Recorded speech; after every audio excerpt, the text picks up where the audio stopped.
With only 4 days to go into the midterm elections, there's a lot for voters to digest, especially today's blockbuster jobs report. And many have taken to saying that the jobs numbers, they say, well, they haven't changed much from Obama to Trump, both around 200,000 a month. But for me, what's more important is the composition of the jobs report. Case in point, construction has the second highest weekly pay of all industries at just over $1,500. In the last 2 years under Obama, there were 2,000 construction jobs. In the first 2 years under Trump, 47,000. Now, for lesser skilled workers, there's also been a major shift out of retail and leisure jobs into transportation and warehouse jobs. So that's really great when you consider that your weekly wages for retail is $583, leisure $420. If you can move into those warehouse jobs, you almost double it at $955. And that's, well, those are those blue-collar workers who propelled President Trump to victory in the first place in 2016. The question now, will history repeat itself on Tuesday? Joining me now, Forbes senior political contributor Rick Ungar, and advisor for the National Diversity Coalition for Trump, Madison Gesiotto, and the president of District Media Group, Beverly Hallberg. Beverly, let me start with you. I know there are other issues out there, but I'm told by the experts it normally comes down to your pocketbook and wallet, and people are doing extraordinarily well. Absolutely. That's going to matter. I know that President Obama, when he speaks today, he's probably going to take some credit for the economy as he's done in past speeches. We know it's not because of the Obama economy or the presidency, but of Trump. But I think beyond that, while the economic issues matter, I actually think what is driving certain people to get out there and vote during a midterm election, which usually doesn't have this much enthusiasm, is that they're tired of the tactics of Democrats, whether it's the Kavanaugh hearing, whether it is trying to run people out of restaurants, whether it's trying to incite violence. I think there has been such an undercurrent of Republicans and even independents saying, I'm going to get out there and vote because I don't like what Democrats are doing. And so I think that is the tipping point for Republicans if that's still going to hold through Tuesday. No, Rick, I think there's some truth to that when you look at early voting. I'm shocked at how strong early voting has been for Republicans so far. It's very interesting. Yes, it has been strong for Republicans. The other side of that coin, I suppose, we're seeing massive increases in younger people voting early. We don't know yet what that means. It probably leans more to the other side. And the majority have been women of early voters as well. Yes. So, look, it's very interesting what's going on here. This is going to be an election. We all thought it was going to be a certain thing.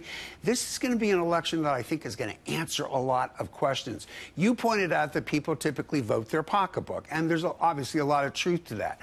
I have a suspicion that they vote their pocketbook when things are bad. I don't know the answer. I'm anxious to see if they vote their pocketbook when things are good, as they obviously are. It's going to be an interesting thing. Sometimes you take it for granted, too. Yeah. You know, Madison, listening to Oprah Winfrey yesterday, who, by the way, it was an amazing speech that she gave, but it had tones, right, of them versus us. The things that have happened to women not being able to vote in the past, to blacks not being able to vote in the past. And you kind of feel like that part of the Democratic message has really been echoed louder than almost anything else. And that always kind of bothers me, the politics of the I think it's a divisive way to go about it. You know, I think part of the reason why Republicans will have a historic midterm election next Tuesday is the fact that the Democrats really don't have a strong message. They don't have strong leadership. The same energy that we saw in the campaign trail back in 2016 for President Trump is the same energy that I'm seeing now across this country leading up to the midterms. I think that people are really excited about a lot of the identifiable results that have directly impacted their lives that have been produced as a result of Republican policies, specifically the president's policies. We've seen deregulation. We've seen tax cuts. And as a result, people are getting good jobs, not just any jobs, like you mentioned, but good jobs, higher paying jobs. They're seeing their wages increase. I mean, they're really, really happy about these things because these are things that they can quantify in their own lives. And that's what I think it's going to come down to when they vote next Tuesday. Beverly, you're the communications expert. Both sides, what do you think they're going to be harping on as we go into the last 3 or 4 days, 3 days?